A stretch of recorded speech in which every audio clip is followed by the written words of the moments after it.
So basically, what Tabitha said, if I can summarize, is that for struggling entrepreneurs who have been trying an idea for 2 or 3 years, they've been robbing from Peter to pay Paul, in her own words. They're trying to make a new entrepreneurial idea work, and income is just not coming in. And she basically says, hey, if that's the case, you need to step back and find some steady income and a job that will actually pay the bills.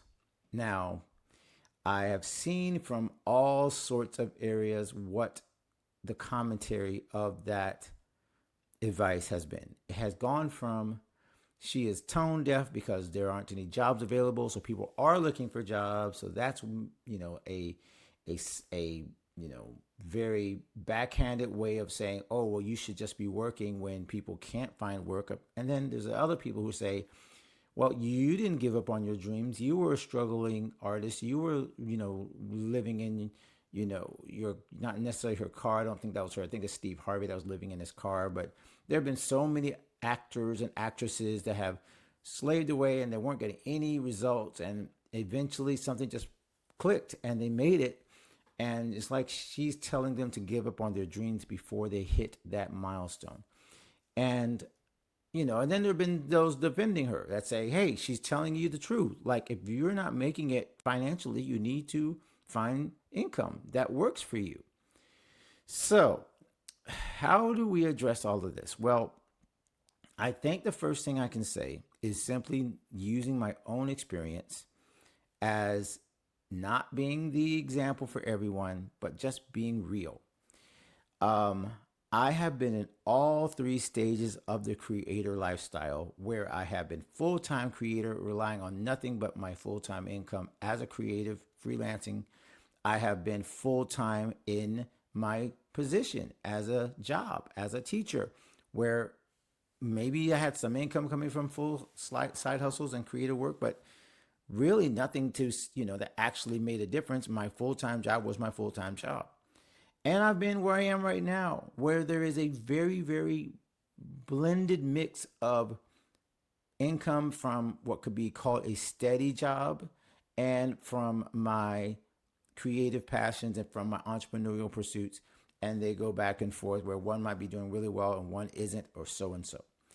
So I've been all three of those areas. I've left jobs. I have walked away from full-time positions with nothing and done the leap of faith where you're just like, God, you're going to provide, and you showed me where to go and you told me where to go, but you didn't tell me how I'm going to make money, and I'm just going to figure it out. I have done that. God and Gigs is partly a result of that leap of faith, going from steady job to leaving everything and not having necessarily a plan to how to pay for things. And I have been at the very calculated side of, I need to make some more money.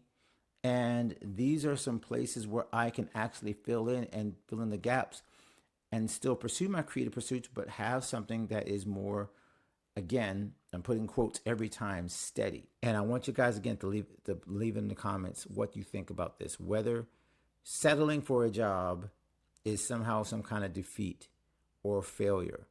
So my answer to that is no. You should always be, in my estimation, and in my, the way that I see our culture in God and Gigs, is that we do not play one side against the other. It is a creator lifestyle which has infinite versions of working full-time, part-time, paying bills through this area, keeping this job, which is 100% corporate, 100% vocational, no creative or little creative connection with what your artistic talent is, your entrepreneurial bent. All of that to say there isn't this one size fits all. And so is it settling for a real job? No, because it's not settling. It's a pivot. It's a change to make sure that you're always keeping the big picture in mind, that you do need to be your biggest patron at the beginning. Bills do need to be paid. I have been very, very clear on God and Gigs. When the cash flow is not happening, I very rarely, if ever, take my personal funds to fund the business. Now, of course, I did at the beginning, as when I first started, but now If something's not coming through in cash flow, it doesn't get paid, and I'll learn how to figure it out without it, and I'll lean down, streamline my business, and I'll do things bootstrap like we do with Bootstrap Biz Advice with Shonda Brown. So this is how I run my business. If it's not being paid for and it's not blessing me and it's not creating more income, I got to streamline it. I have to change things. But the key is, again, I'm not looking for just a one size fits all. If this business grows, I can then move away from my 9 to 5. Then God will allow that. If I need to move further and dig more into 9 to 5 work in order to pay for what I need to pay for to take care of my family, the Bible says he does not work, does not eat. That's the principle. That's the principle. All right, I'm going to pull you up, Pamela, too, before we move ahead, because I want to see what you have to say here. I was 100% committed to my business, and now I'm a hybrid. As a career coach, I can attest that the job market is tough, but I encourage people to be true to yourself and don't give up on your dreams. So well said. Thank you. This is exactly what we're talking about. I don't think Tabitha was telling people to give up on their dreams. She was just saying be realistic. As a matter of fact, it gives your dreams a longer runway when you have an idea of, hey, let me at least find something to pay the bills. And the key of this is, I don't think people who are having trouble with the job market are going to be, it's very harsh, but I think the key is that if you're struggling to hang in there with the job market, you're also going to struggle to hang in there with entrepreneurial work, because both require faith and tenacity and a salesmanship attitude, and I'm not going to take no for an answer attitude, and a stand out and be heard attitude. So in both cases, you have to have this mindset of, I'm going to figure this out. A growth mindset versus a scarcity mindset.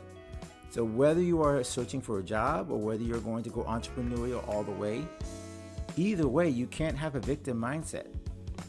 My friend, thank you for watching this episode. If that blessed you, you got to make sure that you stay connected with this community and this channel so that you can get more where that came from. We're sharing great interviews, tactics, strategies, mindsets, lifestyle choices, everything that's going to help you become a totally confident creative. And don't miss an episode of the God and Gig Show. If you are staying connected to our channel, you'll be able to find us anytime we release new episodes. And you can check out some of our archives of almost 200 episodes now that we've shared over the last few years. Make sure you check out one of the suggestions right now, because it's probably perfect for you to continue to develop as a creative. And continue to stay connected with us, because we're here to help you become the creative that God created you to be. We'll see you in the next episode.